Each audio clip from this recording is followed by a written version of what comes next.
Unang-una, Happy Women's Month. At tayo po'y nakikiisa sa pagkilala sa buwan na to bilang buwan ng kababaihan. At ngayon po ay meron kaming i-anunsyo lamang. Ang anunsyo po namin ay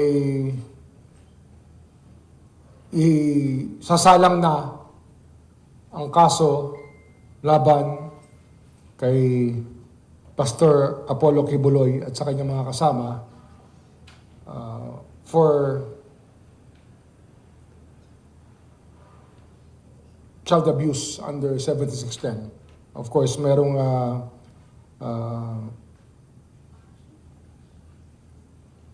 in relation to Republic Act 7610 at qualified trafficking. Ito po ay bunga ng ating naging usapin ng lahat sa mga nakaraang na buwan sapagkat laging pinag-uusapan ang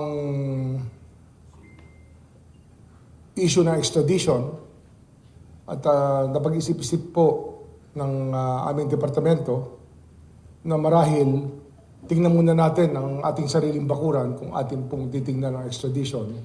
At habang may kaso pa akong nakabinbin dito sa atin, sa aming luklukan dito sa ating departamento, ay marahil mabuti ng ating pag-aralan at desisyonan ng matuloy na. Kung matutuloy, ang anumang bagay na dapat desisyonan po ng departamento. Ang problema kasi nito, pagka nagkaroon na ng extradition at saka namin ipa-file ang kaso, baka sabihin na hinaharang namin ng extradition. At mabuti na ho na magkaroon din ng hustisya, yung humihingi ng hustisya sapagkat napakatagal na panahon na po ito nangyari. Ang krimen po ay nangyari 10 years ago. At ang itong kasong to ay dumating sa departamentong ito. Kailan ba ito? 2000? 11 crime.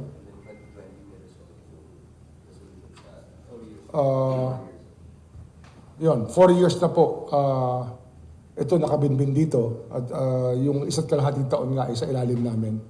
Kaya pinag-aralan namin ng gusto at ang lumalabas talaga rito ay meron talagang kailangang panagutan si Pastor Apollo Kibuloy at ang kanyang mga kasama sa isang complainant po, sa isa pong nagre-reklamong nung panahon na yun ay menor de edad, 17 anyos nung nangyayari po ang krimen.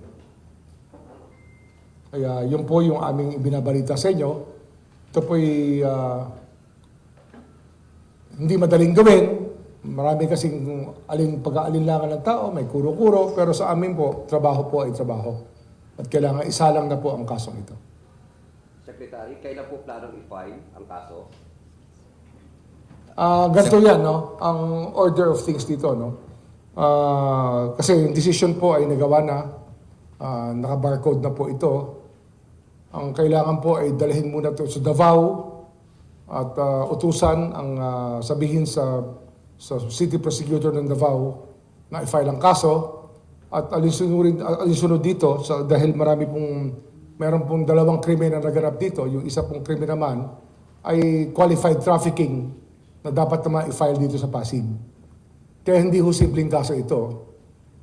Ngunit dahil nga sa mga salita na magkakagulo, magkakaroon ng ibang pag-alsa pag meron pong nangyayari sa mga sinasabi ng ibang mga tao, ay minabuti ko rin pong sulatan at mamaya pipirmahan ko ang sulat sa Korte Suprema, ngunit hindi pa pwede ipadala sapagkat ito'y pwede lang ipadala pag nakafile na ang kaso na ilipat sa Maynila ang kaso nitong rape in relation to 7610, sexual exploitation of minors at qualified trafficking. Dapat sa Maynila na i-hear. So sequential po yan, kailangan po ay ma-follow yung order. Sir, clarification. Ito po ay desisyon dun sa petition for review, tama po ba? Yes, sa petition for review. Tumbak po yun. So, sir, meron po bang, dun sa petition for review, yung kampo po ba ni Pastor Kibuloy ay nag-reach out, nagpadala ng kahit na anong dokumento? O Hindi, ano to, kompleto na yung proseso rito, submitted talaga to for decision. Minana lang namin ito mula sa nakaraan na DOJ sa nakaraang pamunuan ng DOJ at lahat po ito ay submitted for decision na. Pinag-aralan po namin ng gusto. Ang inalam ko lang, tinanong ko lang po kung may nakakakilala sa abogado para malaman kung talagang nais pa talaga nilang ituloy ang kaso sapagkat hindi po madaling kaso ito. Baka mamaya naka-move on na yung tao, hindi niya talaga pursue. Nung nalaman ko po na itutuloy nila yung kaso, ay tinuloy na natin. Sir, nasan po yung complainant? Andito, nasa kanyang kinilalagyan na taguan sapagkat ang nalaman ko rin na ilang araw nakaraan na siya po'y inaalagaan talaga, ang pinangangalagaan ng kanyang mga abogado. At sapagkat itong pangyayaring ito ay napakahirap ispilingin. Hindi ho ito simpleng kaso at marami hong pananakot na maaari maganap. At yung mga salitang pinararating sa atin ng abogado nila na magkakagulo daw pagka nagkaroon ng kahit anong pagbatikos o kaya paghuli. Ngunit kinakailangan talagang gawin ang dapat gawin.